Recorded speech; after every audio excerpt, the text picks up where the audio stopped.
पाकिस्तान में digital currency और crypto असासों के हवाले से एक नई तारीख रकम हो चुकी है।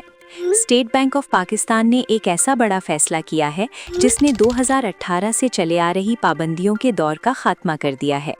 स्टेट बैंक के हालिया सर्कुलर के मुताबिक अब पाकिस्तान में वर्चुअल असासों यानी क्रिप्टो करेंसी के लिए बाकायदा बैंक अकाउंट्स खोले जा सकेंगे, लेकिन ये सब कुछ इंतहाई सख्त कवायद व ज़वाबित और वर्चुअल एसेट्स एक्ट 2026 के तहत होगा। इस नई पॉलिसी का सबसे अहम पहलू ये है कि अब बैंकों को Pakistan virtual asset regulatory authority यानी PVARA से लाइसेंस याफ्ता इदारों यानी वास्प्स और उनके सार्फिन के लिए अकाउंट्स खोलने की इजाज़त मिल गई है।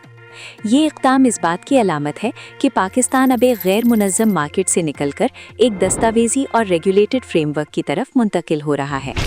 इससे कबल 2018 में स्टेट बैंक ने एक सर्कुलर के ज़रिए बैंकों को वर्चुअल करेंसियों में लेन देन से सख्ती से रोक दिया था, जिसे अब बाकायदा तौर पर मनसूख कर दिया गया है। इस नए निज़ाम के तहत बैंकों पर भारी जिम्मेदारी आयद की गई है। किसी भी इदारे का अकाउंट खोलने से पहले बैंक के लिए लाजमी होगा कि वो उसके लाइसेंस की नकल हासिल करे और बराह रास्त रेगुलेटरी अथॉरिटी से उसकी तस्दीक करे।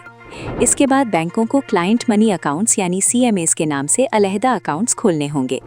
इन अकाउंट्स की खास बात ये होगी कि इनमें अवाम का पैसा और कंपनी का अपना सरमाया एक साथ नहीं रखा जा सकेगा, ताकि सारिफिन के फंड्स महफूज रहें।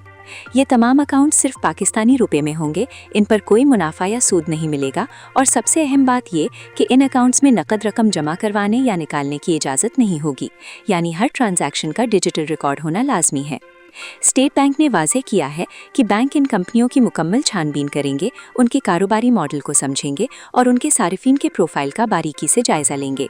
अगर किसी भी किस्म की मशकूक ट्रांजैक्शन सामने आई तो उसकी इत्तला फौरी तौर पर फाइनेंशियल मॉनिटरिंग यूनिट यानी FMU को दी जाएगी, ताकि मनी लॉन्ड्रिंग जैसे खतरात का तदारुक किया जा सके।